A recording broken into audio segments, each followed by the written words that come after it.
A very good morning, everyone. Welcome to Study IQ English. Welcome to the Hindu newspaper class with me. Today, from the Hindu newspaper, the New Delhi edition, like every day, we have selected UPSC relevant articles. And before I show you the articles, here's my code for the Telegram channel. And I hope that most students have now been able to join smoothly. I see the numbers going up. And here's one more thing that I want to share. So, from today, just to improve our learning, to make learning more exciting for all of us, I have decided that on the Telegram channel, I shall post three important UPSC inputs. One shall be about how can we do sentence polishing. Now, most of my students keep asking that. We all have ideas, we all have opinions, but when it comes to writing the answer, when it comes to writing an essay, it's difficult to express the same ideas in good quality sentences. Yes. So from today, I decided let's work on sentence polishing. I will give you a basic idea, and then I'll teach you how to polish that and make it more attractive, more relevant, and more professional. You can use these sentences in answer writing, essay writing. And one more thing, let's also learn one interesting UPSC fact every day, okay? And if there's any other thing that you enjoy, in any other way, if you enjoy UPSC learning, you would want to know more about, say, maps, or say essay writing, or say any other social, economic, political issue, then you can also let me know and we can create some similar initiatives to make learning more fun, to break the monotony of learning. Okay, and here's the Telegram code for all of you. And now these are the 6 articles for the day that I have picked up, and we will start with the editorial article coverage. The first 3 articles here are editorial page articles, that is page number 8. The first article has been written by none other than the prolific writer Mr. Shashi Tharoor, who talks about India and India's tourism potential. Article says India the beautiful, but first India the functional. Okay, so some of you are huge fans of Mr. Tharoor's writing. Indeed, he's a great writer, and that's what we shall be looking at. And then before I start with these articles, a quick reminder. So we have extended the 77% sale with a double validity, and this will now be valid till 31st January 2026. So for those of you who were just thinking when to enroll or whether should I enroll, is it too early for me or is it already too late for me? So all those tensions will be sorted when you look at these sale programs for 26, 27, 28 up to 77% off. And if you use my code SPLIVE, then maximum discount on all of these to you. Okay, so that's one thing. And now I welcome Anirudh, Hari, Pranarathi, Kaizan, Terukula, Shakti, Bulbul, Sumed, Munna, Santosh, Akhtar, Shlok. All of you are welcome to the platform, and I'm waiting for all my other aspirants to join. Very good morning, Ramu. Then let's start with the first article for the day. What does the writer say? Now, the writer of this article is, the magician of words, Mr. Tharoor. So let's break it down for UPSC. Article is talking about India's tourism potential. Yes, you know that from 2015, the Indian government has also given a good amount of focus on improving heritage cities in India. We had the Hruday scheme in India. We had the Amrut scheme in India. Apart from that, many other schemes like the Smart City Mission. The idea is to make India more attractive to global tourists. We have a great tourism potential, not only when it comes to ecotourism, wildlife sanctuaries, national parks, biodiverse hotspots, but also we have a scope for religious tourism. Yes, especially in states like Uttarakhand, say Odisha, say Kerala, Karnataka, Assam. We are looking at major income that comes to the Indian government because of religious tourism. This article is saying, but India is still living in a paradox. This is the tourism paradox in India. Why? Because India has a huge potential. If you look at India's history, if you look at India's culture, if you look at India's nature potential, and of course, why not Shlok? Of course, India is today a top destination for invasive and cosmetic surgical procedures, medical procedures, absolutely valid. So, yes, India has a great potential, but the paradox is that very few people are arriving as tourists. We are not fulfilling that potential at all. And why should it be like that? If you look at the data from the article, then from about August 2025, India had 5.6 million tourists. If you look at Singapore, in comparison, then Singapore had about 11.6 million tourists, which is a much smaller country, a much smaller population, but it has way more tourists than us. And if you look at Thailand, then Thailand earns about $60 million only from tourism. And India is able to earn around one third of that. This shows a major gap in India's tourism strategy. This is a situation where you have the right potential, but you are not able to utilize that potential. And why should it be the case? Why do you think there is a major gap? The article says there are three issues behind that, and all the three issues start with the word I. These are the three I, which are the core problem of untapped tourist potential. The first is image or the perception problem. And what do you mean by that? So, India has unfortunately created a very negative global perception because of safety concerns, especially when cases of female solo tourists being harassed, being molested, being groped. Hotels, often medium or small, revenue hotels are involved in photography, unpermitted or illicit online capturing of data, selling, commercializing of data, which is related to tourists, especially from foreign countries. All that creates a negative perception for women. India is not seen as a country that is safe for women, especially solo women, to travel. At the same time, we also see scams are going on. Tourists are often scammed by the tour guides, by tourist companies, by visa companies. You look at poor sanitation, the lack of public toilets, poor quality of those, and then you look at harassment, that's very common, financial frauds, all of that's very common, abduction is very common. Then adds to it is the problem of bureaucratic hassle and unfriendly immigration experiences. Now, we have created brands like Incredible India. All of these create a very feel good image, but the reality has to match the paper. We all know that there is a big phenomena that is known as the phenomena of culture lag. If Terukula was here, he would have reminded us of that. Yes, we have studied about this, Ramu, Hika, Manoj, Madhav. We did, right? That what is culture gap? When you create a law on the paper, but reality does not correspond to that law. A very good example can be right to education. It's a fundamental right, Article 21A. But then many people in India, many children in India are still engaged in informal sector. They do not have any right. They do not get any right to formally be enrolled in a school. So good morning there. Happy to see you, Terukula. And that's what you call culture gap. And this is what's happening here. Campaigns like Incredible India are on paper, but in reality, India continues to be an unsafe place to travel. At the same time, India has multiple narratives, not just one. India says we are about spirituality. India offers you adventure. India has a long coastline. India promises you luxury India as well. But all these themes like Buddhist tourism theme or tourism based on history and scripture like Ramayana, cricket circuits, all these should be marketed more specifically to foreign students. Creating a general marketing and brand does not appeal to everyone. So that's about the image. The second is infrastructure gap, where people do not get what they are promised.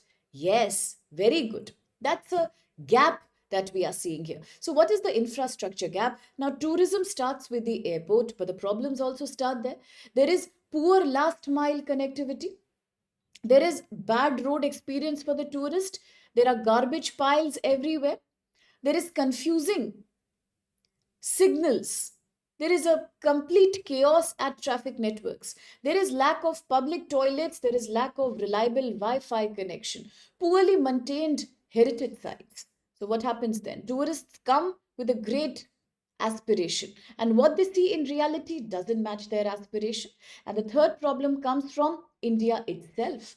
Although India is seen as a cheap, mid-range luxury travel experience, but amount of money tourists pay for the luxury experience, it does not match what they get in reality, which makes India less competitive as a tourist destination in entire South Asia. Then there is the problem of severe pollution, as Santosh is saying naturally.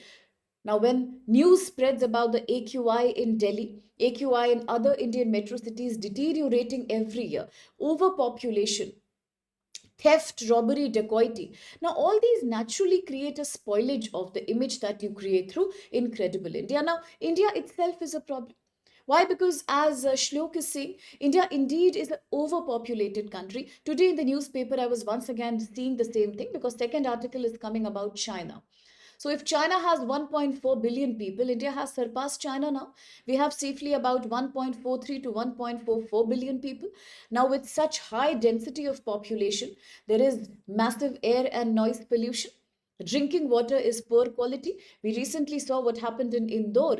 Madhya Pradesh has some of the cleanest cities in India under the Swachhata Sarvekshan survey. At the same time, it was in Madhya Pradesh that many people died because of contaminated sewage water. Now, when these news become public, when people come to know about chaotic environment in India, it overwhelms them. They would rather choose places like Vietnam, Thailand, Philippines over a country like India, which has all these problems associated. Very good, Rambu. Thank you for that. At the same time, presence of scammers, online scams, touts, beggars, who go on harassing these tourists also spoils their experience completely. Therefore, hospitality sector today is facing 40% shortage of trained and limited staff. There is a lack of vocational training. Multilingual guides are not there. Professional service culture is totally missing from India. Then we also have immigration and visa problems. E-visas have helped India. But if you look at the rank of ease of traveling, then India is very poorly marked on that index. Immigration officers are also not very welcoming in India. They are seen as interrogative and they are seen as very rude to the foreign tourist. There have been episodes where foreigners have been denied entry over past criticism. That is illogical. At the same time, a confident democracy should also be a democracy that should tolerate criticism. If 10 people come to India, but they are making blogs or vlogs in which they criticize India, it should seen as a genuine criticism in case they are telling authentic facts, real, cross-checked facts. In that case, we should learn from those. We shouldn't just stop giving them visa because they criticize us. Now, that means you are trying to put a blanket over the real problem that you're facing. Now, there are certain ideas that are suggested like broader visa on arrival policy for at least the low risk countries. That could be a great idea. And at the same time, there is a major problem here that is known as tourism deficit.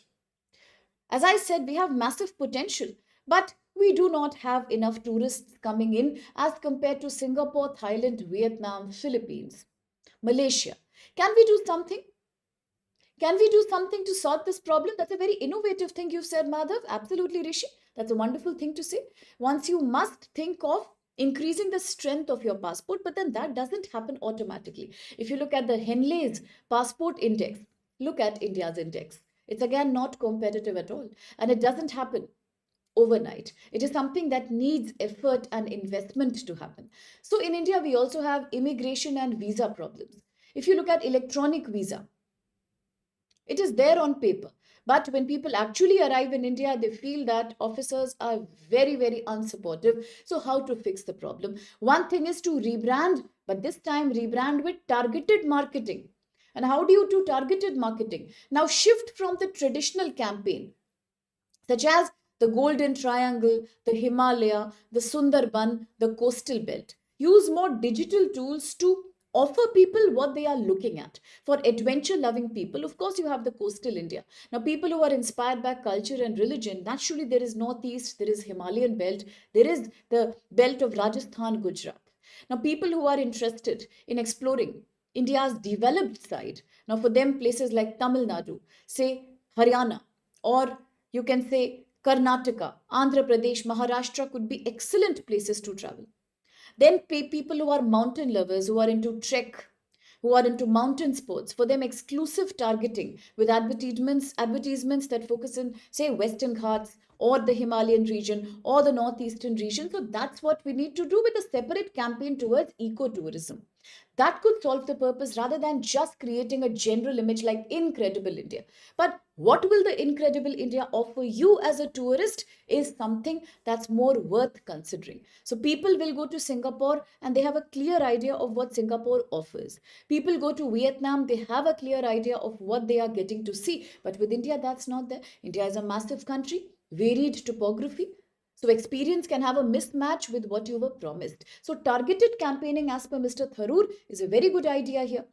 Similarly, virtual tools, influencers, user generated content is very important to create a transparent image. Then, upgrade public infrastructure. You can create public private partnership for heritage maintenance. So, we already had a scheme in 2015 known as Hriday scheme in order to revamp and upgrade all the heritage sites in India. But that again needs to be rewired. We need more investment and more private investment in creating safe toilets, safe disposable waste sites, proper public transport, proper last mile connectivity, electrification. CCTV camera coverage, very, very important here to provide safety. Nationwide clean tourist campaign, just like Swachh Bharat campaign of 2015 that was re-initiated in 2021 as Swachh Bharat 2.0. Now we can have a Swachh Bharat 3.0, this time to thoroughly clean up tourist campaigns, tourist sites, exclusively tourist hotspots. At the same time, we talk about modernizing museums, making more interactive tools in museums and heritage parks in India. Strengthen the tourist police, especially women personnel, who can control harassment against women tourists. Bilingual guides to be provided in the tourist side. Central apps who should verify these guides and verify the transport, buses, autos that these tourists are using. Skilling, training for homestays, eco lodges, and local artisans, very important. Ultimately, simplify the visa regime. A faster, simpler e-visa, long-term multi-entry visa for repeated visitors could be very important, especially for the low-risk countries, countries with which India has good relations. Then, the most important problem highlighted by Mr. Tharoor is one, tourism has a tremendous potential to generate employment. Now, you might be wondering which kind of employment. So, Bacha, the maximum employment tourism can generate is for the unskilled and semi-skilled workers. Let's not forget that. So, tourism has a massive employment generation potential. Tourism can generate lots of jobs, but especially these jobs will be given to the semi-skilled and unskilled people as tourist guides, as transport workers, as sanitation workers, as language, you can say interlocutors, translators of language, as people who brief the tourists about the potential of touristic spaces. So, unskilled and semi skilled workers will find tremendous jobs from this sector if we invest more in this area. Many more jobs than manufacturing can create. And I think Mr. Tharoor is very right in saying that India indeed is now trying to compete with countries like China by improving manufacturing capacity. But in the past, we have seen manufacturing sector has never been able to absorb extra workforce. There is always structural unemployment there. So service sector can give many more jobs, and in service sector it is the tourism sector that can create tremendous kind of semi and unskilled jobs, as Madhav says, naturally. Too many such jobs can be generated, and all these will be high productivity jobs because India has touristic potential. It will enable unemployed youth to not only get jobs, it will enable them to start taking pride in the heritage of their country. It also creates a sense of fundamental duty to protect your climate, to promote your heritage, to create unity in diversity in India. Okay, as they talk about their heritage and culture. But the biggest issue spoken about in this article is the policy and taxation issue. Yes, we all know in 2017, the Indian government introduced the goods and services tax. What was the objective? To replace so many indirect taxes and create a centralized umbrella tax regime. Yes, but from 2022, we know that the state governments have been complaining that the annual compensation that was promised to them under initial GST 1.0 has not been given inadequate amount. And from 2022 onwards, the government has been telling states, now please learn to manage on your own. We cannot keep on giving you finances under compensation of GST. Very good, Terukula. GST was implemented through the 101 Constitutional Amendment Act. Very nice. Now comes 2025. We know that India was experiencing too much tariff burden because of America, and Indian government responded by completely changing the GST tax regime. So in 2025, we have seen something that is known as GST 2.0, a complete amendment in GST, making GST from a multi-slab structure to a fixed slab structure. Yes, it is actually a very people-oriented movement, and it's a very good thing that has happened. Brilliant, Santosh and Ram. Absolutely. We have created GST Appellate Council. All that is very good. But there is an issue here as well. Now, under this GST, the government has supported Indian people by putting most of the essential services, necessities, medication under either 0% slab or 5% slab. That's a wonderful thing to do. But there is one thing that's a problematic area. That problem is about hospitality sector. Hospitality sector is still not benefiting from the GST 2.0 change of 25. And why is that happening like that? Because all these entrepreneurs, hotel owners, restaurant owners, people who are engaged in the hospitality and tourist industry are not getting input tax credit. We had spoken about this in one of our earlier Hindu segments. What do you mean by input tax credit? What do you mean by input tax credit? What does it even mean? So input tax credit means the total amount of tax that you pay on input, right? I am the owner of a hotel, say a restaurant. I am investing too much money in infrastructure, painting, furniture, food, raw material. All of that I have invested, it's my expenditure. That's the money I have invested in the input, and I have paid tax on that. But when I finally start selling my products to people and I get profit from that, from my business, I once again will have to pay a tax on the total profit that I receive. That means I am being subjected to double taxation, one on my input investment and one on my profit. Yes? So what does it mean by input tax credit? It means tax paid on input should be deducted from the tax that is paid on output. My money that I had invested on my raw material, on my input like food, maintenance, services, etc. Because earlier, before GST 2.0, hotels used to pay 12% GST, very high GST, but they were allowed to get input tax credit return.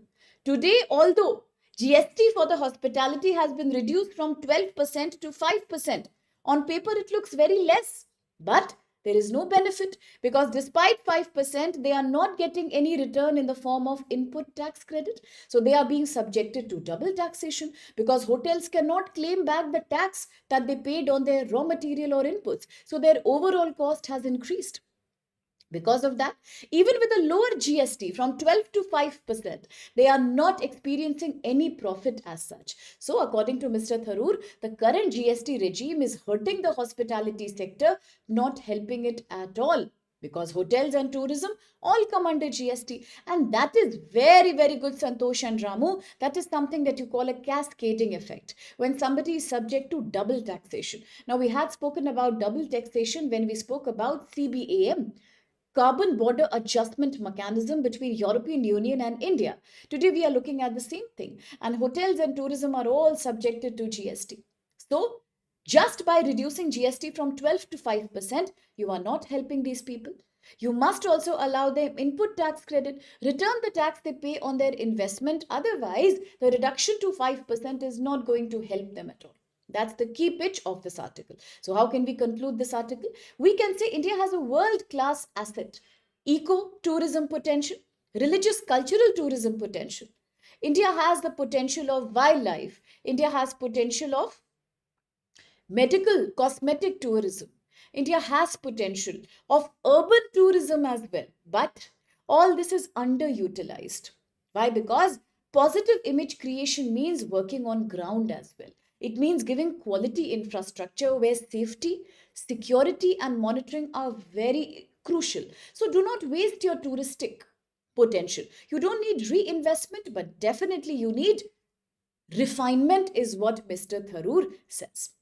Very, very good, Ramu. And therefore, it becomes the problem of inverted duty structure in GST. Very well explained by Ramu. Ramu has exactly explained the exam with good number example of what do you mean by input tax credit. Thank you so much for that, my dear. Everybody can read that comment about how he has explained the 100% and 18% GST. Very well explained. Wonderful. That's exactly the problem mentioned in this article as well. Is it clear to everyone? Is it clear to everyone? Then please can we solve the question together quickly? The question number 1 today says, consider the following statements regarding India's tourism sector. 1. India earns more tourism revenue than Thailand due to its larger cultural and geographical diversity. Second, one major constraint is a problem, in India's tourism growth is poor tourist perception, tourist viewpoint. Related to safety, sanitation, and ease of travel. 3. Tourism has a limited potential for employment generation among the unskilled and the semi-skilled workers. Which of these statements do you think are valid? Answered by Madhav. Answered by Santosh and Terukula. Anyone else who wants to try? Answered by Urupam and Shakti and Kaizen. Answered by Laksh. Good morning, Laksh. Answered by many more code names. Then Abhay, then Sitaram is here. So happy to see you, my dear. World cricket. Okay. So what's the right answer here, Saurav and Akhtar? And Kavish and Sumit? Of course, Ramu. Is A valid? It is wrong. It is not correct. Because India does not earn more than Thailand. It earns much lesser than Thailand, Singapore, and many more countries of Southeast Asia.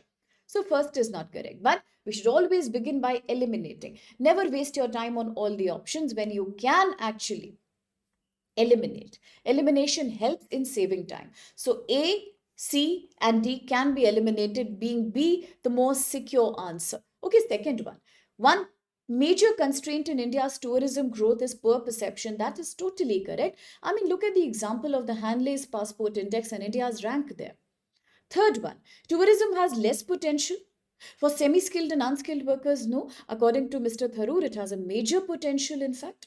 Major potential.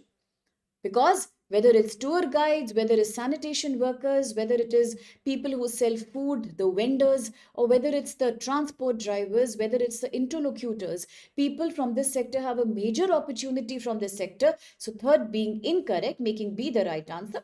So for the majority, that was totally correct. Here's a big round of applause for each one of you. Let's proceed with the second editorial article. Now this article is looking at GS paper 2. Because we are looking at international relations, but then we are also looking at GS paper 3 because we are looking at economy. We are looking at trade deficit, export potential, and economic growth. And we are looking at a case study here. The case study happens to be China. India-China relations have been always dominating the news. In 2025, they were dominating because of Shanghai Cooperation Organization Summit at Beijing in China. They were dominating because of the Tianjin Declaration. Second, India-China relations dominated because of the controversy regarding the BRI, Belt and Road Initiative, which has a major component known as China-Pakistan Economic Corridor, which illegally passes through Gilgit-Baltistan. That's an Indian territory occupied by Pakistan. So India has objections to that. Third, after the Galwan Valley clash of 2020 near Ladakh, for the first time in 2025 and 6, China has started putting claims towards Shakhs Gum Valley, an area that is located very near to the highest battlefield in the world known as Siachen Glacier in the Trans-Karakoram region. And India says it's my area, not yours, but illegally Pakistan had passed on this area, given this area to China because it used to be monitored by Pakistan. So Pakistan says, I gave it to China, but India says it's an invalid thing because India was never told about that. So today they have a flashpoint in this area. Besides, they were also in the news when India openly declared that although after the Galwan Valley clash, India-China relations had become too bitter, but now in the wake of Shanghai Cooperation Organization and as India is trying to diversify its trade into newer economies, having faced the tariff burden from America, Indian government finance ministry has allowed more participation of Chinese companies into government tenders and government bidding in India. India still depends on China when it comes to API, that is the raw material for pharmaceuticals. India still depends on China when it comes to REE, rare earth elements. So that's the brief history of India China. Okay? Yes, there is still no clarity on the line of actual control. No clarity. There are three places of fight. One is Arunachal, that's east, Zangnan. Second is Himachal, Uttarakhand. And the most controversial is the leftmost, westernmost, Aksai Chin and Ladakh. Clear? Now, today what are we looking at? Today we are looking at economic partnership. We agree, and India has always believed since the times of Panchsheel Agreement and the 1962 war, India has always said that without a clarity on boundaries, without a clarity on borders, there is no point in developing a strong economic relationship. There is no point. But you see, today the world is a very changed place. And I told you, bacha, foreign policy is a very evolving discipline. Sometimes you have to tweak and change your foreign policy to find benefit for yourself. After all, that is what we mean when we say strategic autonomy. After all, that's what we say when we say from non alignment to multi alignment. Today, India understands that by staying away from China, by staying in a very bitter relationship with China, India is losing a market. A market that can be a market which gives us export income. China is a leading economy today.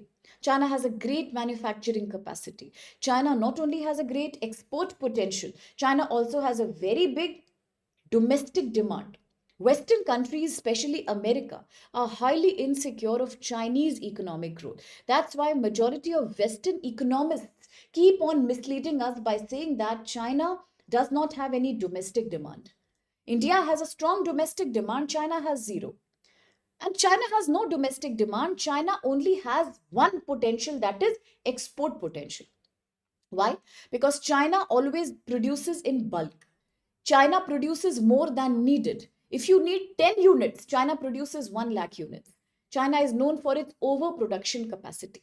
And therefore, China becomes a place that experiences supply side inflation, deflation. China has too much supply, but local demand doesn't exist. So, therefore, China totally depends on export.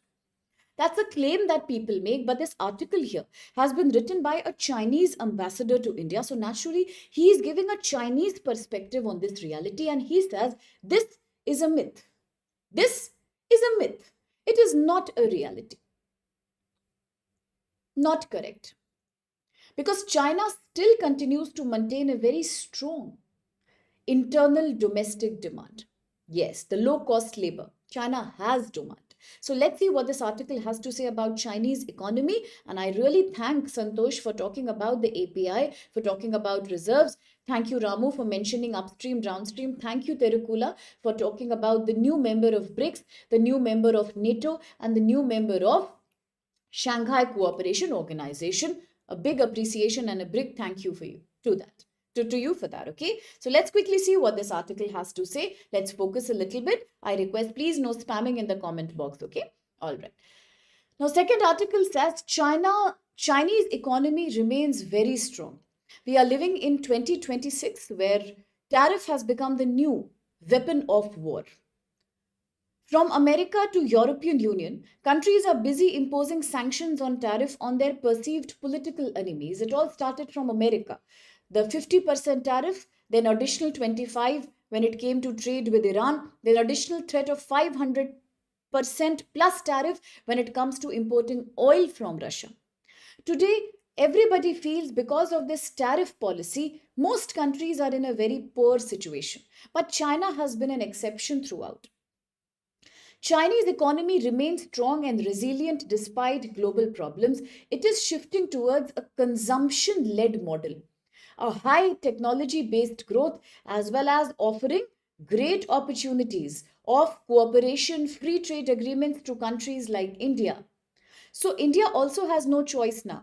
Rather than getting upset and heartbroken over America's intolerant tariff policy, it is much better to hold hand with an enemy, but at least an enemy who can become an economic beneficiary. That's what India believes today. Chinese growth has been possible only due to high export, extremely high manufacturing potential, plus domination of global supply chains and a high consumption demand. People in the world are saying China is a country that overproduces. China produces more than it can consume. This article says that's a fake accusation against China. China creates only as much as what the world needs. If China has a capacity to overproduce, then all this is also something China has the capacity to sell to people across the world. So China is not doing any kind of overproduction. And despite global problems, look at Chinese economy today. In 2025, China's GDP crossed 140 trillion yuan. Yuan is an emerging currency now. I told you earlier, Russia and China are today already dealing in yuan. And when India imports oil and gas from Russia, yes, India also pays Russia back in yuan. India doesn't pay in petrodollar, India pays in yuan. Because for Russia, dealing in yuan is much easier than dealing with any other currency as of today.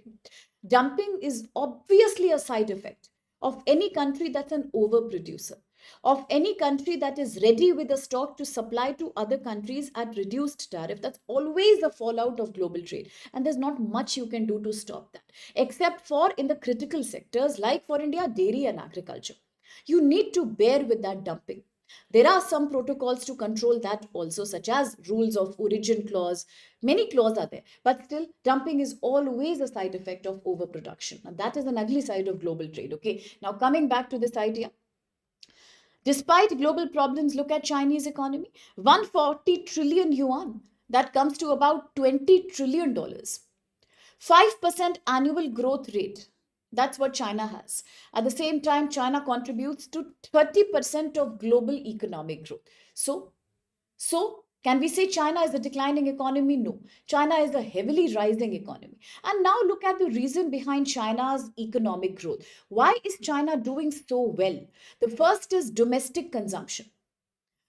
In China, the final consumption expenditure has contributed more than 50% to the growth. On paper, China's consumption looks very low because the prices of goods and commodities in China is cheap, but people in China consume a lot. If you look at average Chinese consumption, then protein intake of Chinese people is much higher than people of America and Japan. If you look at mobile phone usage, there are 1.28 mobile per person if you do an average calculation. Highest vegetable consumption globally is from China. Highest electricity consumption. All these are boosted in China. It shows domestic demand is very strong. There is no weak domestic consumption.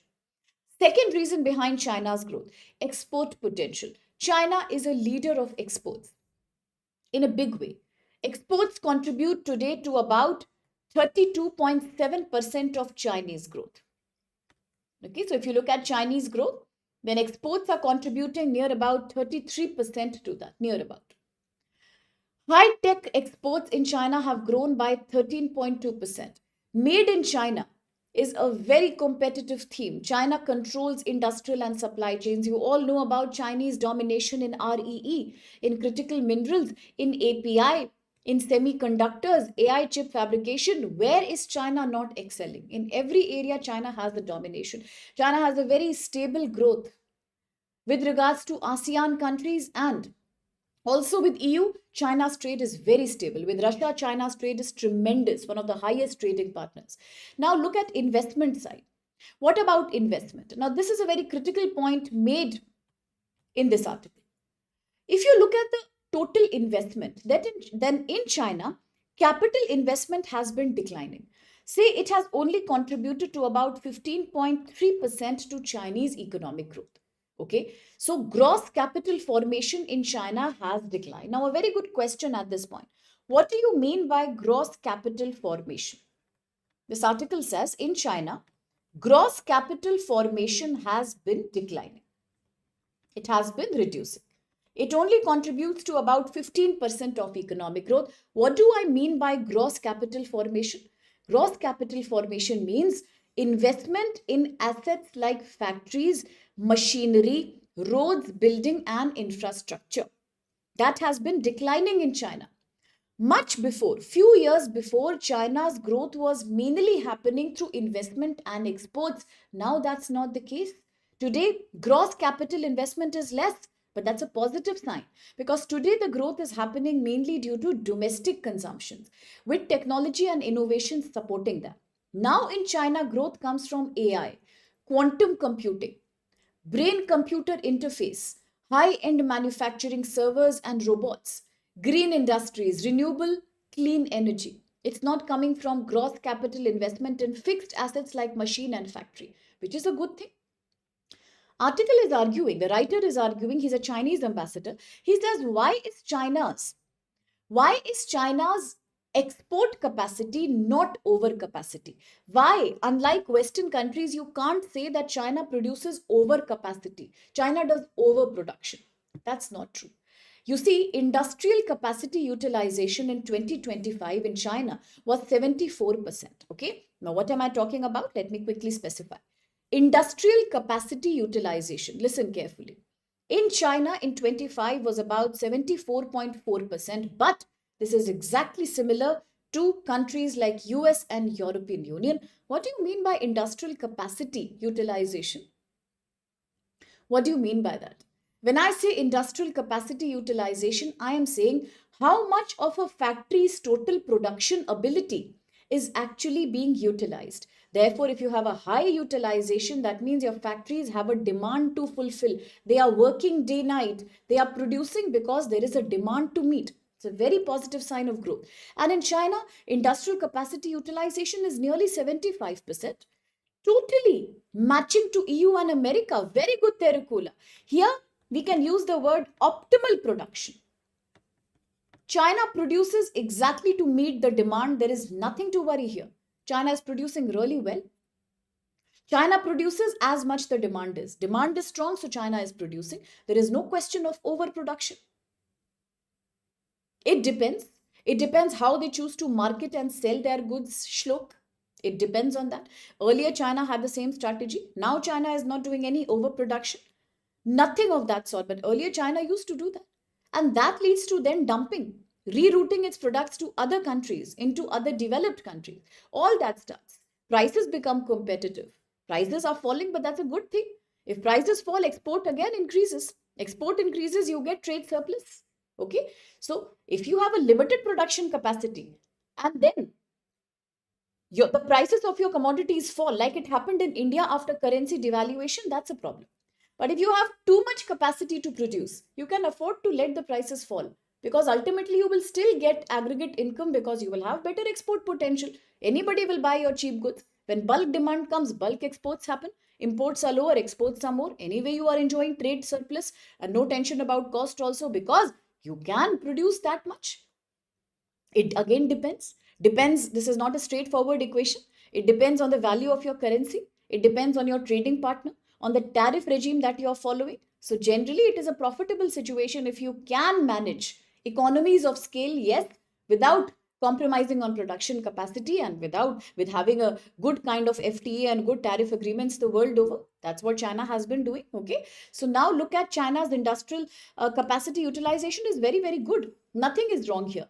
Now, why is China so competitive? China is competitive because why is China competitive? China is competitive because China is investing in research and development, high domestic consumption. China has a complete industrial ecosystem. This writer of this article says China is not into any kind of extra dumping on unfair subsidies. China naturally has a good benefit because of scales of production. Because China has been able to meet the global demand in a very proper way. Again, Priyanshu, it depends. Can't say only quantity. Can't say that. Can be said in the case of India's situation previously when currency fell down. In China, there is no such currency depreciation that's happening. Yuan is a strong currency. So then it becomes qualitative as well as quantitative. Okay. So now looking at demand side argument. Look at China. In China, there is every reason to overproduce. Because there is a global demand that exists. In developing countries, there is a huge demand for Chinese material. Okay, so Chinese equipment is helping other countries now in industrialization, in green and renewable energy. For example, if India today wants to create a wind turbine, India knows it will need a sintered magnet. Where will the sintered magnet come? Sintered magnet can be produced only if you have the rare earth material. You know, you have to depend on China for that. India is the leader of generic medication. But who will give you raw material to make that generic medicine? China. So China is able to provide and fulfill the needs of other countries, whether it's energy transition, whether it's industrialization. So Western countries keep on claiming China has overcapacity, but that's a fake claim. The writer of this article says America is jealous of China, which America actually is, because China is inching very close to America in terms of economic growth now. So India China. Now let's look at India China dynamics. If you look at India China dynamics, then total bilateral trade between both the countries, okay, between India and China. If you look at the bilateral trade, it crossed $155.6 billion. That was a record high. What does India import from China? Raw material, components of renewable energy, API. It shows strong economic complementary growth between both the countries. Very good, Santosh. What does India export to China? India's exports to China were about $19.7 billion in 2025 with a 9.7% annual growth. That's very, very good. That means India has a great market in China, great market when it comes to Indian exports. And China's openness to trade with India has given India a great opportunity. China does not intentionally, this writer says, China does not intentionally chase trade surplus. China believes in genuine trade.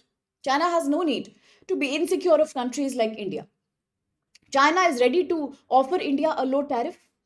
China is ready to expand visa to Indian travelers, to Indian tourists, to Indian businessmen. And a very low average tariff will be implemented equal to 7.3%. And what do you mean by that?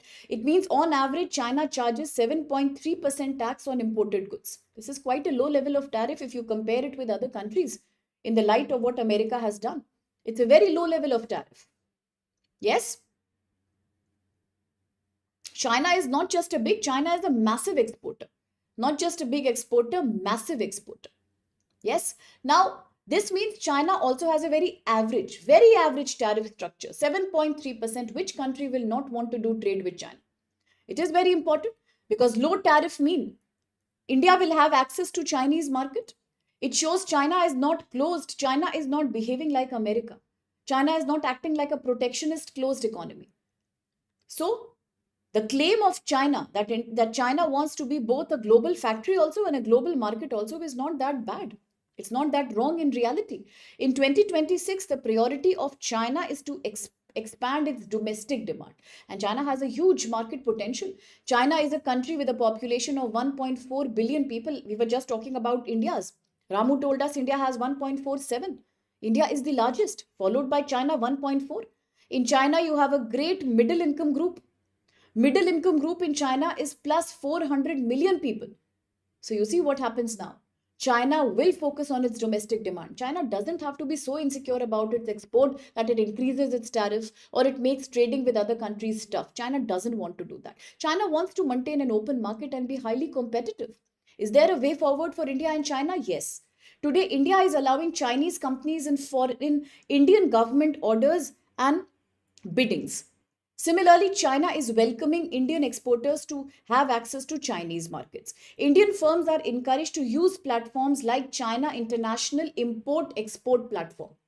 Let's focus together on high quality Indian products. We can convert this trade deficit that India is facing today into a cooperative and mutually beneficial trade surplus for both the countries. So, China's growth is balanced, consumption driven, export oriented. Greater cooperation between India and China, despite their border issues, will mean economic complementary growth for both. If China today is not so insecure of India, then it's okay that India and China maintain a good economic relation, let alone their political problems. Because otherwise, also, if you look at other countries of the world, everywhere there is a political problem. Geopolitical problems dominate the world today. Yesterday, we saw in one of our articles that right now India is experiencing a decline in stock market.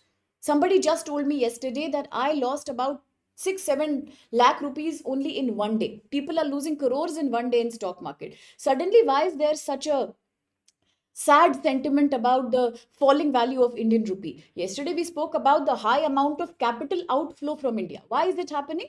Is the reason economic? No. The reason is geopolitical. Such a high tariff by America, investors are losing confidence. They are pulling out their currency from Indian market. That's why rupee is falling. In such a situation where anyway political problems are causing economic issues, there is no harm in maintaining a smooth complementary trade with China. But at the same time, we must protect our sensitive sectors also that India already has done. Yes? Quick question.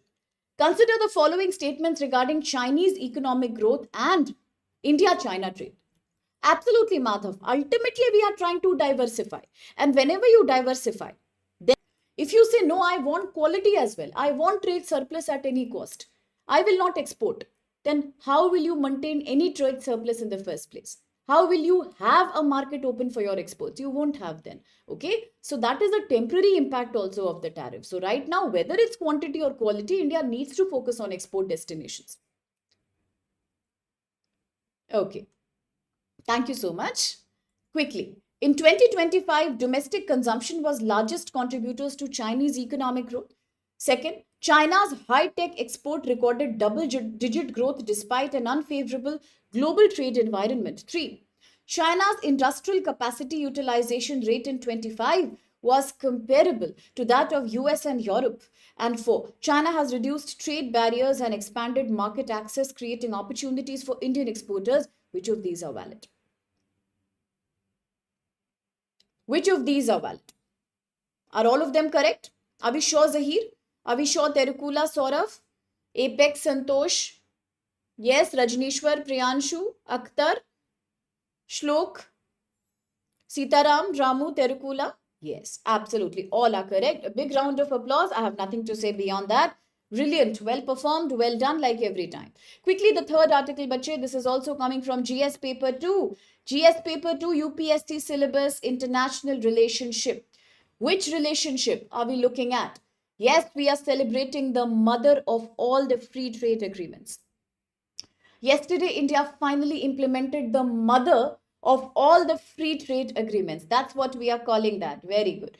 The mother of all free trade agreement. And what is that mother of all FTA? The India EU Free Trade Agreement. A trade agreement that has been going on. We learned a new word about that. We had been mulling over it. We had been thinking about it since 2017. There was some negotiation done about it in 2022. Finally, now in 2026, as we invited chief guests from European Union to attend our 77th Republic Day function, India has finally signed the mother of all free trade agreements, that is with European Union, a 27 member bloc. Okay, so that's what we are looking at. It is international relations, it is international groupings, and it is GS paper 3, trade and trade pacts, FTA. What is an FTA? A free trade agreement. A free trade agreement is when two countries by mutual agreement decide to reduce their respective tariff barriers on each other so that they can invite the products, goods from each other's, services from each other into one another's market. Why is it so crucial for India? Because India has lost a $48 billion export market, namely United States of America. Why is it crucial for Europe? Because for Europe also, America has been a shock-giving country. Whether it's the Greenland issue, whether it's the Ukraine NATO issue, whether it's American President Trump saying that European Union must manage its own security, I am not providing any security guarantee. India and EU are both struggling with a faulty relation with America. That's why this trade agreement means a lot to both the countries. As I have said earlier, a free trade agreement is a type of trade agreement in which two countries will lower their tariff respectively into goods and services. Yes, but it is not the same as PTA, Preferential Trade Agreement, which is the most narrow agreement, and it is not the same as CEPA, CEPA, that India recently signed with UAE. Now, that is different. That's way more detailed and comprehensive. This is just an FTA. Very good. Terukula. How was European Union created? Maastricht Treaty 1993. Brilliant. Yesterday, we also spoke about 1993. Why did we speak about it? Why did we speak about 1993 yesterday? Because we were looking at 1993 in the context of how before that the government of India and the RBI used to decide the value of currency. But from 1993 onwards, India, as it adopted liberalization, privatization, globalization, now we do not allow government or RBI to decide the value of rupee. It is decided through the market. How are they different? Very good question, Shlok. PTA is narrow, only in selected goods. FTA expands into goods and services. Then there is TIPA. Then there is SEPA, which are slightly different from each other. SEPA is the most elaborate one, in which not only do you trade in goods and services by reducing your tariff barrier, you also allow more visa, more people-to-people migration, more R&D in defense technology and industrial sectors. What was 1990, my dear Shlok? 1990 was LPG, liberalization, privatization, globalization. After that, from 1993 onwards, India opened up its currency to be decided by market operation. Okay, very good, Priyanshu. No, now it's clear. 1991 was LPG. 1993 was when India literally liberalized the currency, and since then, the currency has been determined by market operations, not by the government. Yes? Okay, we will expand that, okay?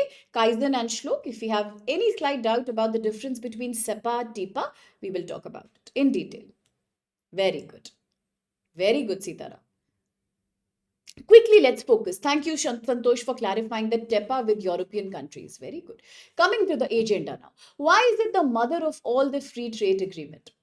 Because India and European Union are both large economies. India is now the fourth largest economy, and Germany, I have told you multiple times, is the largest economy of European Union. India has shown lots of maturity, and India has shown great negotiation power against a powerful partner like European Union. Now, European Union is a bloc of 27 countries. Yes. And before this, whichever free trade agreements India has created, they were all very small. India had done very small trade agreements previously with other nations. This is for the first time that India is doing a free trade agreement with a 27 member bloc. And European Union alone contributes to 12% of India's trade. Look at that. That's why it's the mother of all the free trade agreements. Yes, that's why it's the mother of all the free trade agreement. Because previously India signed 8 free trade agreements with 8 countries, and together they were contributing to 16% of our trade, but now it's not like that. Now India has signed free trade agreement with one such power bloc. That's an example of deep integration. 27 member, one power bloc with which India is having a total 12% trade. So you see, that's why it's a mother of all trade agreement. And how will it help us? Definitely it will help us, because Europe is removing tariff on 99.5% of Indian exports. And immediately it will be implemented mostly to zero export duty. Mostly all the trade will start now. Secondly, thank you so much, very kind of you there. Secondly, this is generally a great improvement, because previously we never got such a big tariff relief from any one big export bloc. So today what is happening? What are the key features of this agreement? Europe will give us 99.5% tariff free on Indian exports. What will India give? In return, India is giving 97. India to EU. India is giving 97.5% tariff off to EU products, EU exports. Now, this greatly improves market access for Indian goods at a time where America as a trade option is drying up day by day by day. How will it protect India's economy? Let's be very clear about it. Whether it was in 2019 when India suddenly decided to leave, to step out of the RCEP, Regional Comprehensive Economic Partnership, that is a trade platform among ASEAN countries. India quit RCEP in 2019. Why? Because India knew that RCEP has countries like Australia and New Zealand which have great area invested into dairy farming and horticulture. If India starts trading, if India starts trading with countries like Australia and New Zealand into dairy products, yes, and some certain other food products in agriculture sector, then India will always face a loss because India can't compete with the economies of scale in these countries with the good quality of their products. So Indian dairy farmers and Indian agriculture farmers will pay a price. India exited. India was experiencing a narrow trade balance, trade deficit. Today, that has been taken care of. This is the mother of all the deal because India has strategically excluded strategic sectors like agriculture, dairy by protecting our farmers. European Union also excluded some of its sensitive agriculture sectors. This shows a very balanced give and take. After all, if you want to sit on table and negotiate, you must be very open about it. It cannot happen just like on the conditions of President Trump where you are literally forced to sign agreements. We said we are not taking genetically modified corn. President Trump was angry. We said we are not opening agriculture sector. President Trump was angry. Now you cannot have global trade with this spirit. Today, this is the mother of all the trades because very pragmatically, both the countries have kept their sensitive sectors closed. Now, the biggest segment is therefore today automobile and wine. My students are looking very happy about cars. Are you all car lovers? Is it? Yes? Okay. Now, automobile and car and wine. These are two very promising sectors that have developed here. And how have they developed so strongly? Because auto sector disputes were going on since 2013. In the auto sector, since 2013, issues were going on, so the trade deal could not be finalized. Now, those issues have been resolved through a quota based system. Very interesting. Now, these issues have been solved through a quota based system. That's very important. Okay, so now they have been solved due to a quota based system. Yes, that's very important. Now, what is happening? We will protect Indian mass market car sellers. In India, those manufacturers who are making mass commercial car segment, they will be protected.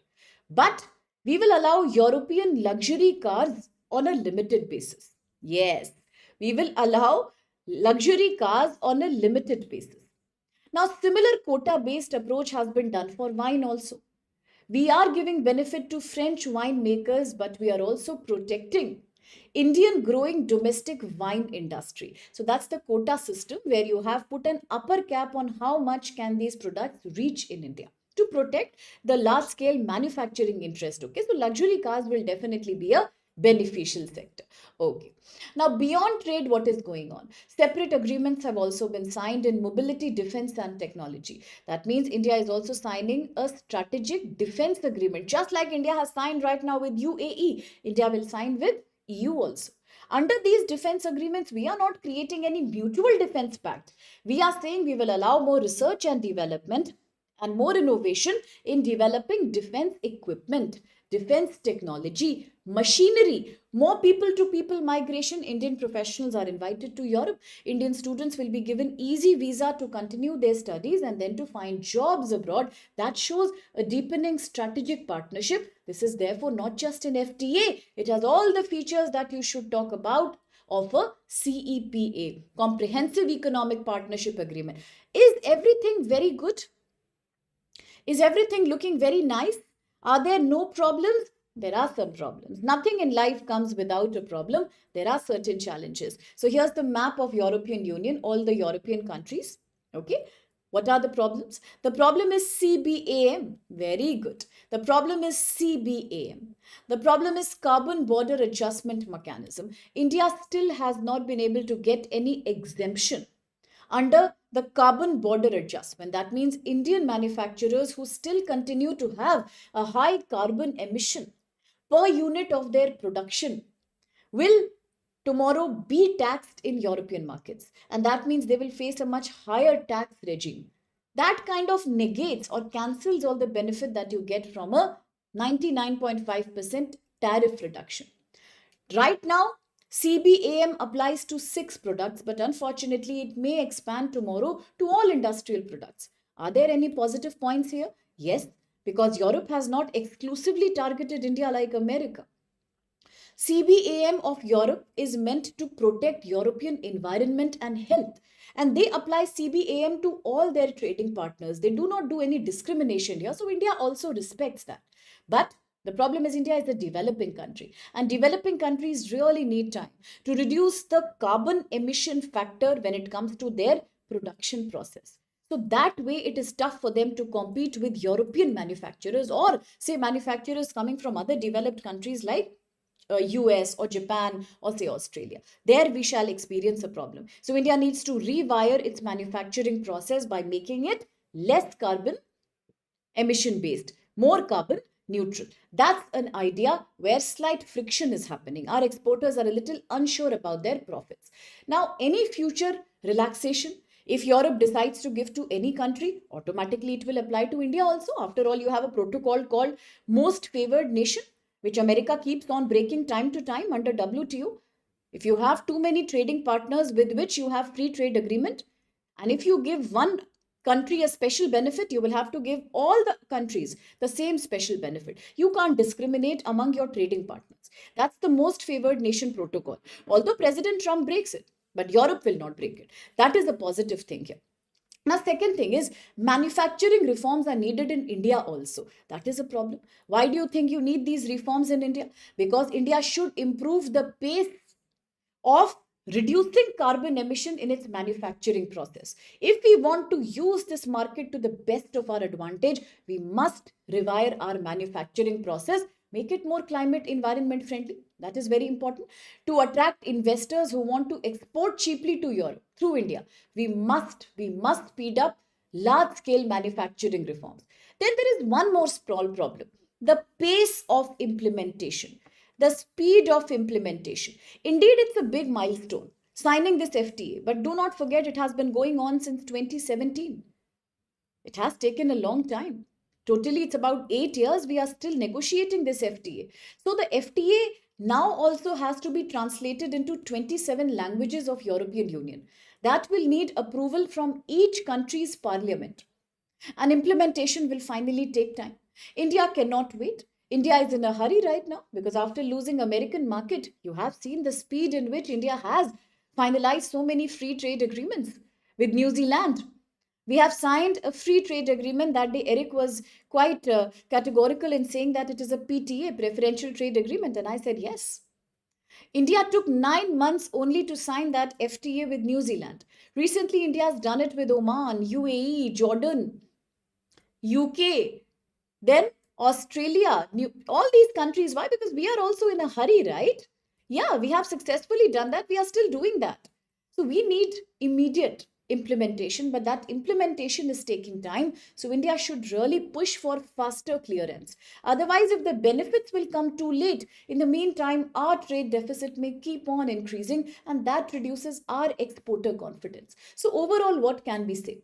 We can say it's a very mature agreement because both the countries have not only given each other a great deal of tariff respite, but they have also protected their own sensitive sectors very good.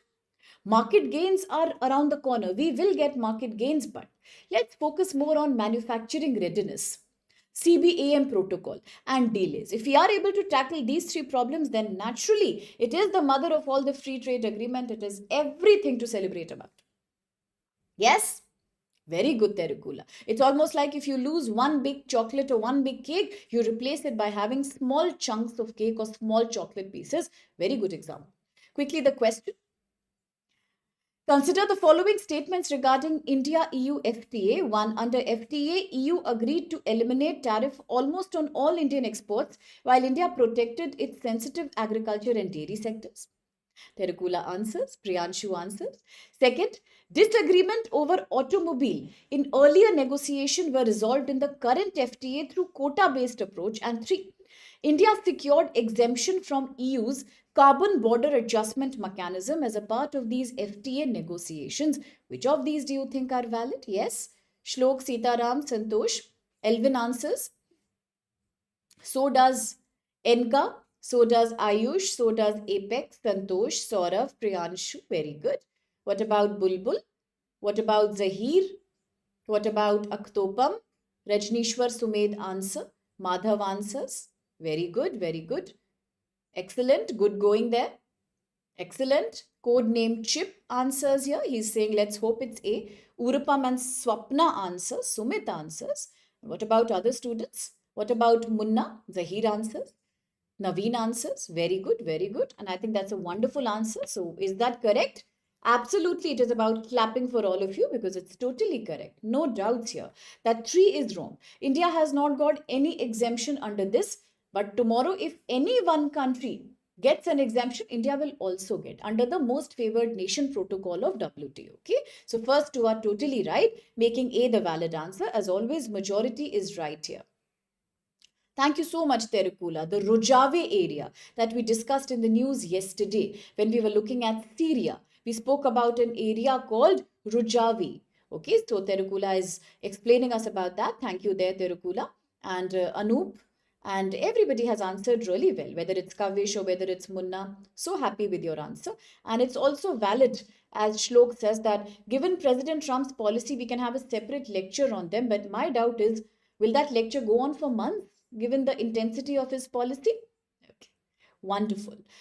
Quickly,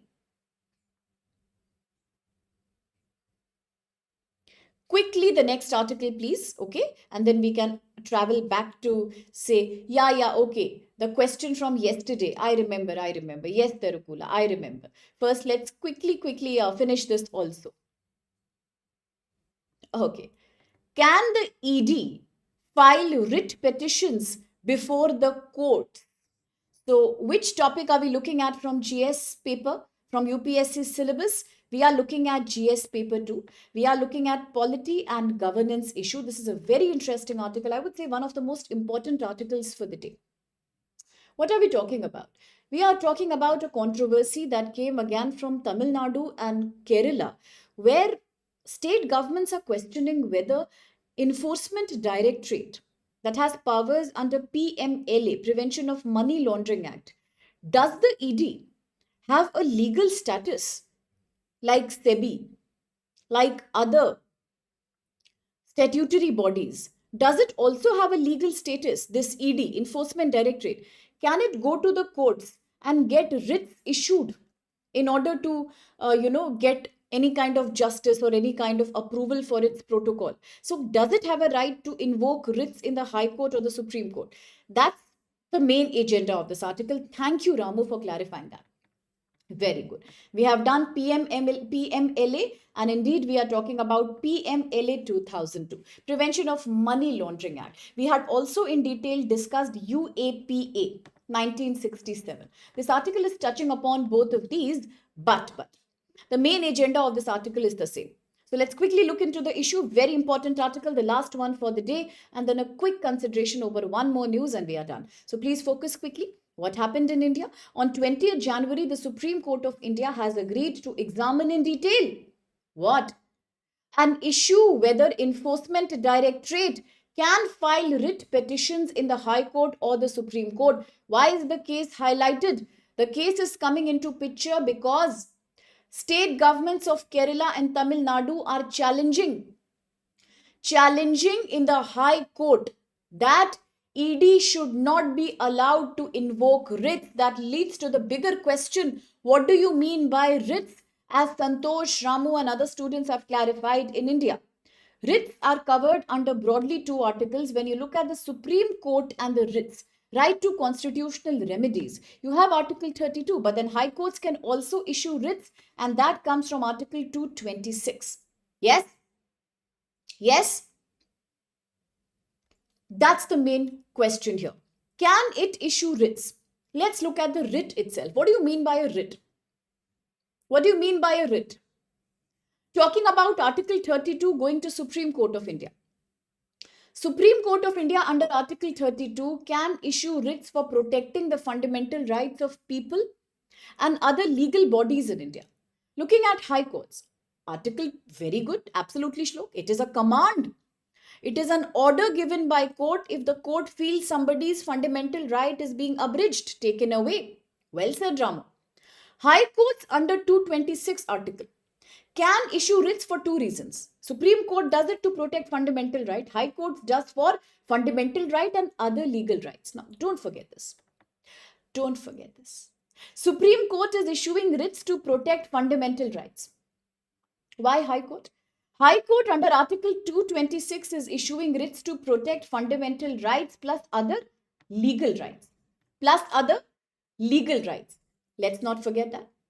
Thank you so much, Ramu. It's a legal order, either to do something or to not do something, issued by these courts. Very good, Terukola.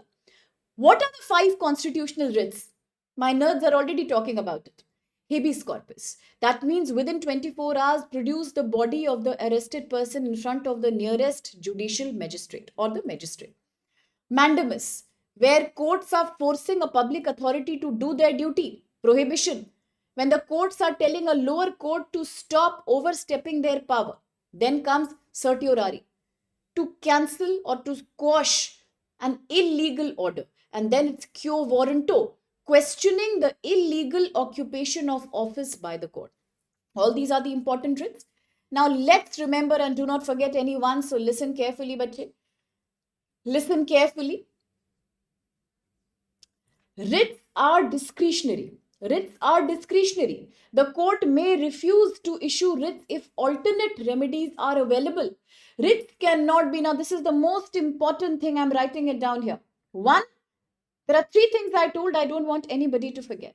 While Supreme Court issues writs under 32 article to protect fundamental rights, High Court does it under 226 to protect fundamental and legal rights. And legal rights. Writs are discretionary. The court may not issue them. If the court thinks alternates are available, the most important point, writs cannot be issued, I repeat, writs cannot be issued against President or the Governor, Article 361. Nobody should forget that. Nobody should forget that. It should also remind you of the NSA case in Ladakh, na, Mr. Sonam Wangchuk case.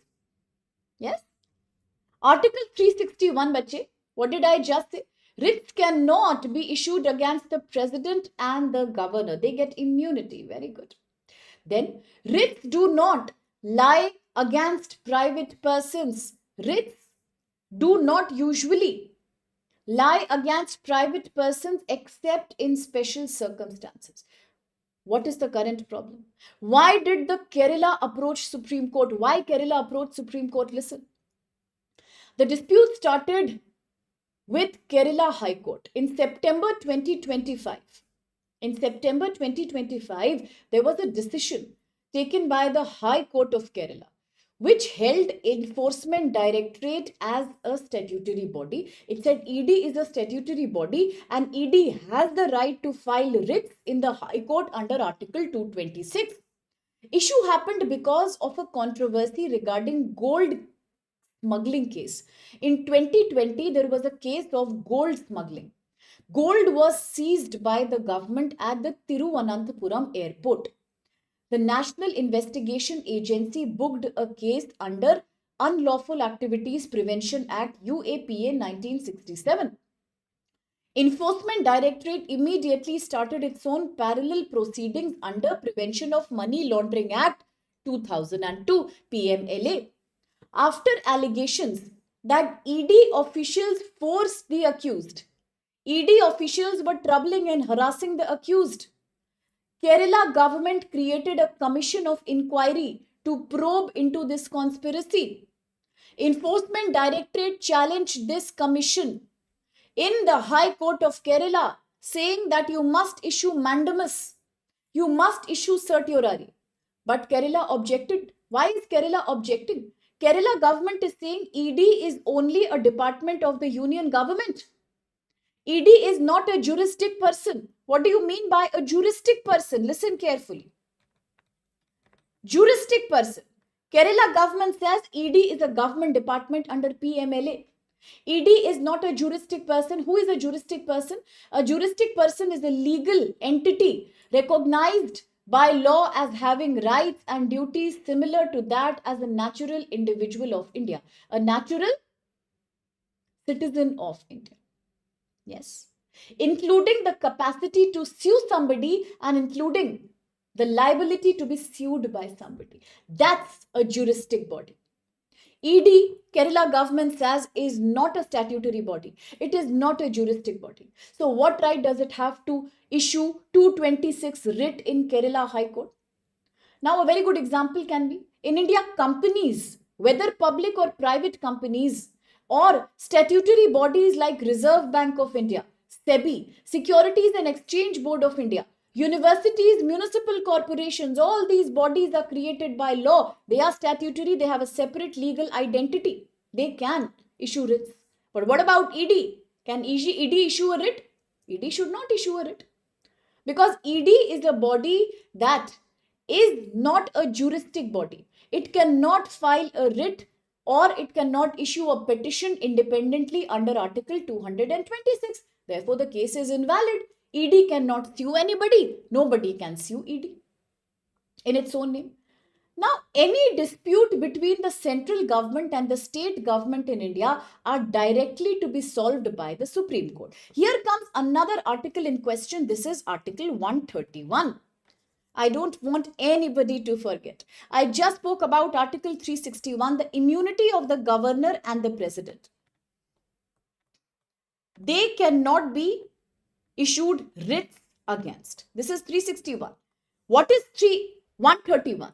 Under 131, the Supreme Court alone is the power to adjudicate and hear disputes between Union of India and one or more states, between Union of India on and some states on one side and some states on another side, or two or more states. Apart from that, nobody can hear these disputes. Only Supreme Court can. This is Article 131. Okay. Now what is going on? Any dispute between center and states should therefore be looked into by original jurisdiction, very good Terukula, by the Supreme Court. Nobody else can do. The condition is that the dispute must involve a question of law or a question of fact. With regards to any legal right, any other important question of law in India, so what is Kerala High Court saying today? Long back in 2021, Kerala High Court said Enforcement Directorate has statutory powers to exercise. They are at least dealing with statutory powers even if they are not a statutory body. So they are not just a department. But in 2022, another bench of Kerala High Court said ED is a statutory body. ED is a legal statutory body. ED officers are statutory authorities under Prevention of Money Laundering Act 2002. Under sections 48 and 49 of PMLA, Prevention of Money Laundering Act 2002, ED officers have statutory authorities and therefore you can't say that they are not a juristic person. You can't deny them the right to issue a writ in High Court under Article 226. Now that we are talking about PMLA, what is PMLA? Ramu just reminded us it's 2002. Yes, it is. What is money laundering? Money laundering is the process of making dirty money, a money that comes as a profit from crime. You make it appear white or legal. Example, money from narcotic drug business, corruption, terrorism, smuggling, but then you show it as a legitimate income. PMLA therefore gives power to Enforcement Directorate to investigate such cases of money laundering, to confiscate and attach the property and to arrest the accused people, but on one condition. All these crimes should be scheduled offenses. All these crimes should be scheduled offenses. Money laundering applies only when the profit or the dirty money is linked to some predicate crime. Predicate offense, a scheduled offense, such as corruption, terrorism, drug trafficking, smuggling, human trafficking, fraud, or whatever. Then why are Kerala and Tamil Nadu arguing today in front of Supreme Court? Clearly because Kerala says ED ED should have a capacity to issue it. It is not a small problem. It's a very big issue. ED and its deputy director are not juristic bodies. Neither does PMLA 2002, nor does FEMA. What is FEMA? Now, FEMA 1999 means Foreign Exchange Management Act. It came after replacing the earlier act called FERA. Foreign Exchange Regulation Act from 1973. What does FEMA 1999 do? FEMA is the central law that in India regulates foreign exchange and cross-border transactions. But according to Kerala High Court, either FEMA or PMLA, they have not been able to give ED the power of being a juristic body. So how can they issue writs in High Court? What does Tamil Nadu say? Tamil Nadu is in the same situation. Tamil Nadu is claiming that High Court rulings have encouraged ED to misuse the power of issuing writs. It says legal powers have been abused by Enforcement Directorate. Any possible solution is there? No. Now solution will come when Supreme Court is ready to hear and in detail understand what's going on and then give its jurisdiction, because the key question here is that is ED same like RBI or SEBI, who are juristic statutory bodies, or is ED just a department of the government under PMLA? Legal experts are saying ED has no independent right. ED cannot issue writs against states. States have no public duty or responsibility towards ED. Any conflict is essentially between center and the state, and that is under Article 131 to be adjudicated by Supreme Court. Now, when Supreme Court gives its final jurisdiction, we will understand what is the locus standi with regards to ED. A very good word that's mentioned here. What is the locus standi with regards to ED? And what do you mean by locus standi? Locus standi means the legal right or standing of a person or a body to approach the court. Do you have the right to approach the court? That is the locus standi. Now Supreme Court will examine the locus standi of ED, Enforcement Directorate. Now Supreme Court will decide what are the limits of ED's power. Is it a question of federal balance between center and state? So now we shall get an answer to that, and accordingly decisions will be taken. So that's the key controversy here. So remember all these key points that we covered, and now almost to the last question for the day. Consider the following statements regarding Enforcement Directorate and writ jurisdiction in India. 1. Under Article 226 of the Constitution, the High Courts can issue writs not only for enforcing fundamental rights but also for other legal purposes. Second, Kerala High Court said ED is a statutory body whose officers exercise powers under Prevention of Money Laundering Act. And 3, disputes between union government and state governments can be adjudicated by high courts through writ petitions under Article 226. Which of these statements are valid? Tough question? Yes. Slightly complicated question. Think about it. Everybody is giving a different answer, whether it's Shlok, Terukula, Sumit, Sitaram, whether it's Saurav, Chip, code name We, Apex, Shakti. Eliminated third option. Let me also see what's wrong with the third option. Disputes between union and state governments. Who is adjudicating these disputes, bache? It is under Article 131 that only Supreme Court has the power to adjudicate these disputes. 3 is invalid. No, 3 is invalid means C and D so cannot be right. Now A and B will cause problems to you. Okay. A, under Article 226 of the Indian Constitution, High Courts can issue writs for enforcing fundamental rights, just like Supreme Courts under Article 32, but for other legal purpose also. Yes, for other legal right also. No, correct. Then A should be the right answer. Both 1 and 2 are correct. That's what Kerala High Court is saying. What does it say? It says whether it's FEMA, Foreign Exchange Management Act 1999, whether it is your PMLA, Prevention of Money Laundering Act 2002, none of these have been able to give ED the power to act like a jurist or a juristic body. None of them will give it the locus standi to go and file writs in the court. It is not a statutory body at all. So how can it exercise those powers? So A will be the right answer. Very good. Where do I think Supreme Court will go? So usually as a UPSC person, I am only supposed to interpret the jurisdictions that come, but that's a very fascinating question. What I feel is that they will not give ED the right to issue writs because after all, it is not a juristic body and the statutory origin of ED should come in the question here. So my opinion is it will not give, but then what happens is yet to be seen by us. Okay, so almost we are done now except for one science article, but I will not take too long. I'll summarize it in 2-3 lines for you. Now, the next one, of course, is talking about Saudi Arabia. You all know about Saudi Arabia. So, right here is your Saudi Arabia. And as you look at the map, as I always say, bache, focus on the map with complete 360-degree attention. Say, for example, you should know about the Yemen, the controversy. Oman, India's CEPA, CEPA. You should look at UAE, controversy with Saudi Arabia. We should look at the Red Sea, the location here. We should look at the Jordan on top. We should look at the Mediterranean Sea right on the top. And then Iraq and Iran. And you should have a broad sense of the map. Now, why is this map in the news today? Because India is doing something unimaginable. India is balancing its foreign policy so well that India recently signed a comprehensive economic trade agreement with UAE when UAE's leader MBZ has visited India.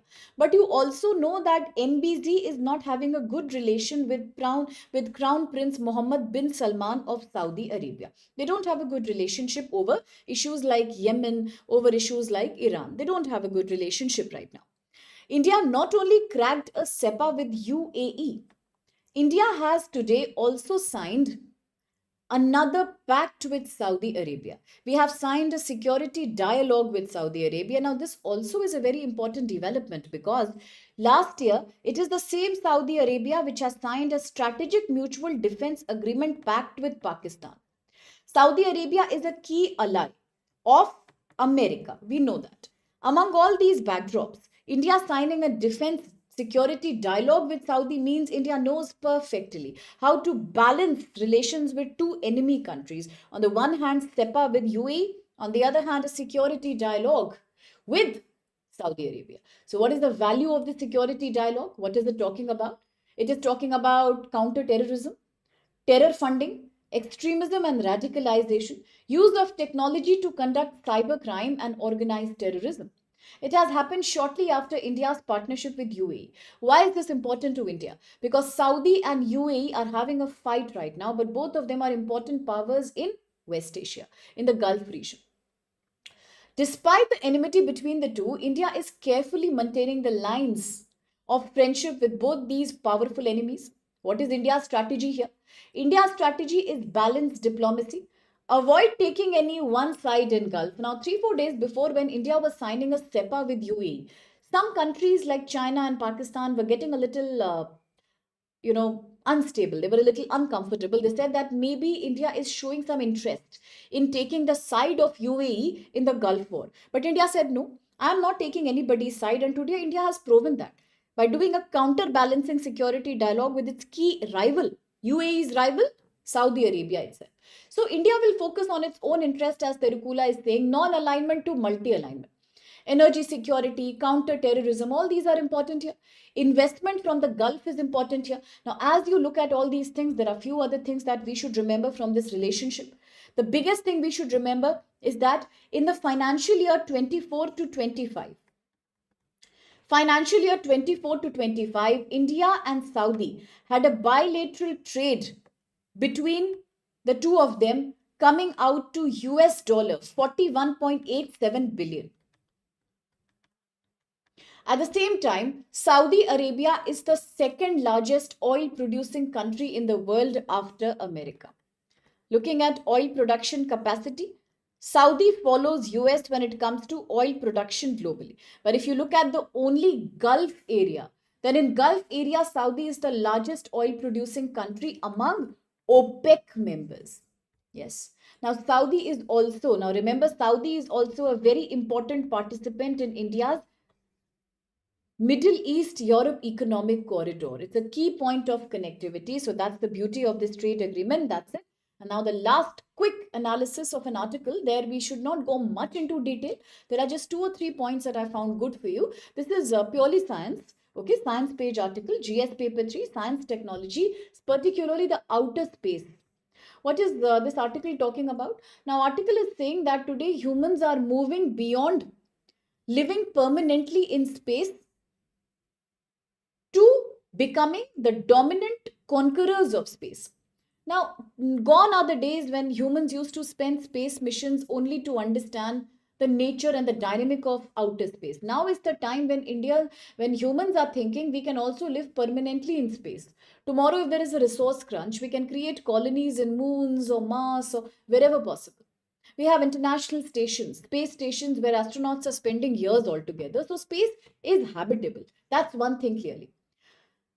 But then the problem is existing patent and intellectual property laws are becoming outdated and unsuitable. Why? Future space missions, whether it's to moon or Mars or outer space, will involve shared habitats. Now, on the planet, you can make so many lines and so many boundaries. Line of control, actual line of control. So many boundary disputes happen on the planet. But when it comes to outer space, who will decide what is the boundary there? It's very tough. Outer space is a shared space. It's a shared habitat, shared space centers, shared technology, and multinational teams are collaborating in the form of space stations. Therefore, if you continue to use intellectual property rights and patents of Earth into outer space, then that will cause a lot of controversy and problem. Innovation in space will now be continuous, collaborative, and very important for survival if we are looking into more water body resources, if we are looking into more rare earth materials, like, for example, the meteoroids or the comet dust or the asteroids. Now, these are things that have tremendous critical minerals in them. We can't even imagine how much. So, if we need all that energy, life support, we have to share space with each other. There, you can't do territorial claims on the outer space. It's very difficult to do that. So, current patent laws are based on the planet on territory. If you look at the global patent laws, they are based on areas and territories, but in the space, there is no national territory. No national territory. So the problem is patent law depends on where the invention is made. In space, if you are making an invention, there is no sovereignty over any kind of celestial bodies. Nobody can claim that I own the moon or I own any celestial body. So jurisdiction depends on which country registered the spacecraft, not where the innovation actually happens. This creates confusion about ownership control, and it's a serious issue because patents give you exclusive control over life critical technologies in a space domain that's meant to be shared by everybody. So this could directly or indirectly restrict access of some countries to space resources. Now, even if you look at the space domain, how many countries in the world have been able to negotiate space technology with moon or say Venus, Shukrayaan or Mangalyaan or say Aditya L1 mission, all that India is doing today? How many countries in the world are actually having the capacity to explore space, let alone outer space, even the low earth orbit? How many countries have the capacity? Barely a handful of countries. That means all the remaining countries will be deprived of space resources. Is that fair? That's not fair. That is violating the spirit of international space law.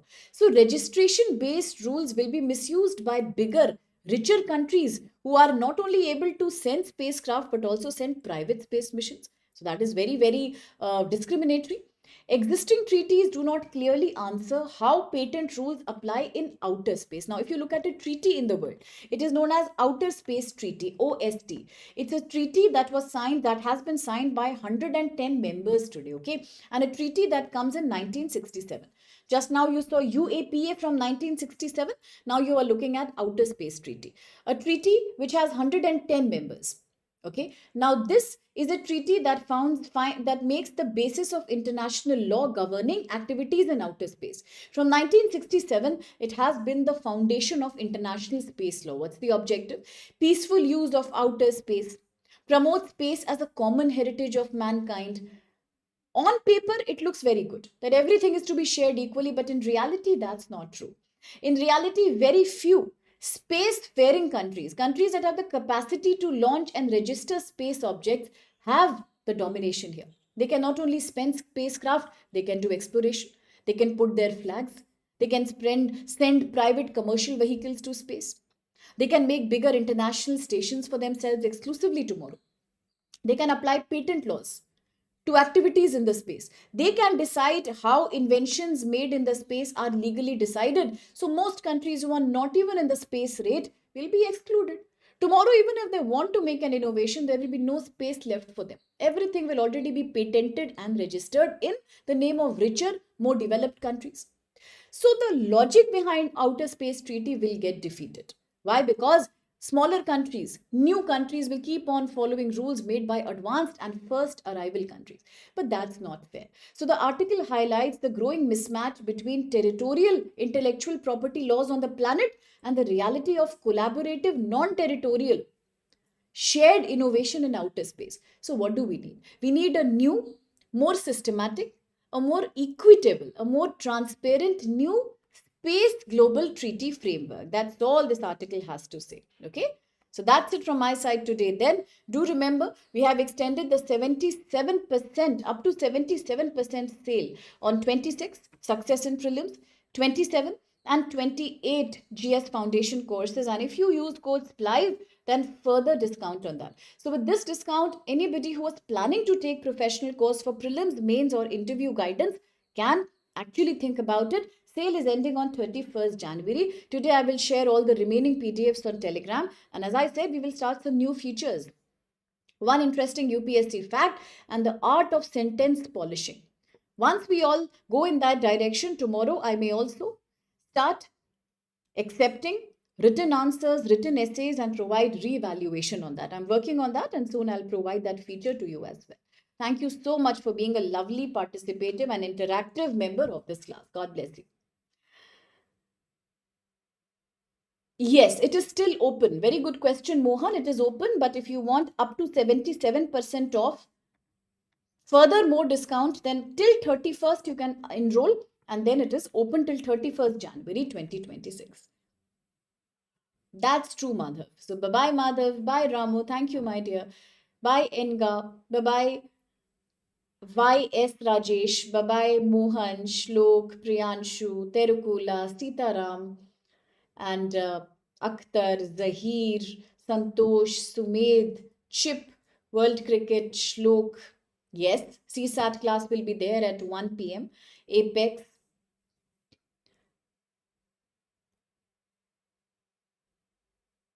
Only till 30th April. Only till 30th April for the prelims. Priyanshu is more than enough. 2025 full, and then only, not even till April. If you are covered till March 31st, you have full insurance cover for current affairs. Nothing, no need to go beyond that. Papers are set much more in advance. No need. From January to March 26, 2025 complete. Full stop. Nothing extra. Okay, so bye Terukula, bye Sumit, bye Naveen. Bye bye Kaizen, bye bye Kazu.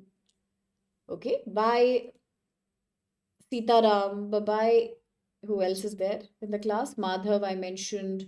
Shlok, I mentioned. Priyanshu, Kavish, Munna, Urpam, Swapna, Ramu, of course. Then Saurav, Ayush. That's it. Shakti, Santosh. That's all then from my side. See you tomorrow then. Bye bye, everyone.